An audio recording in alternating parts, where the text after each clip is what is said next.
दोस्तों, नेपाल ने फिर से भारत के 3 इलाकों को अपनी करेंसी पर दिखाया है। ऐसा नेपाल पहले भी कर चुका है 2020 में। अब एक बार फिर से 100 रुपए के नोट पर भारत के 3 हिस्से लिपुलेख पास, लिम्पियाधुरा और काला पानी को नेपाल का हिस्सा बताया गया है, जबकि ये तीनों ही इलाके भारत के उत्तराखंड राज्य के पिथौरागढ़ जिले का हिस्सा है। लेकिन नेपाल इन पर अपना दावा जताता रहा है। अब इस विवाद की जड़ में है एक नदी जो कि दोनों देशों के बीच की सीमा बनाती है। इस नदी का नाम है काली नदी, जिसको कि ब्रिटिशर्स के टाइम पर दोनों देशों के बीच की सीमा निर्धारित किया गया था। 1816 के अंदर हुई सुगौली संधि में काली नदी को दोनों देशों की सीमा के रूप में निर्धारित किया गया था।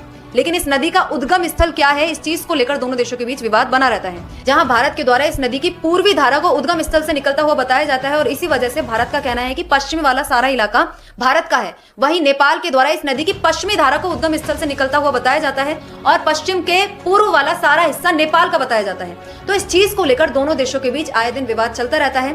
दोनों देशों के द्वारा लगभग 1850 किलोमीटर की सीमा साझा की जाती है और उसमें इस एरिया को लेकर मुख्यतः विवाद बना रहता है। अब आप लोग इस चीज पर क्या मानते हैं? क्या नेपाल के द्वारा जो इस तरीके के बार बार दावे किए जाते हैं, भारत के क्षेत्र को अपना हिस्सा बताया जाता है, उस चीज को लेकर भारत सरकार का रिस्पॉन्स किस तरीके का होना चाहिए? अपनी राय कमेंट बॉक्स में जरूर से बताइएगा।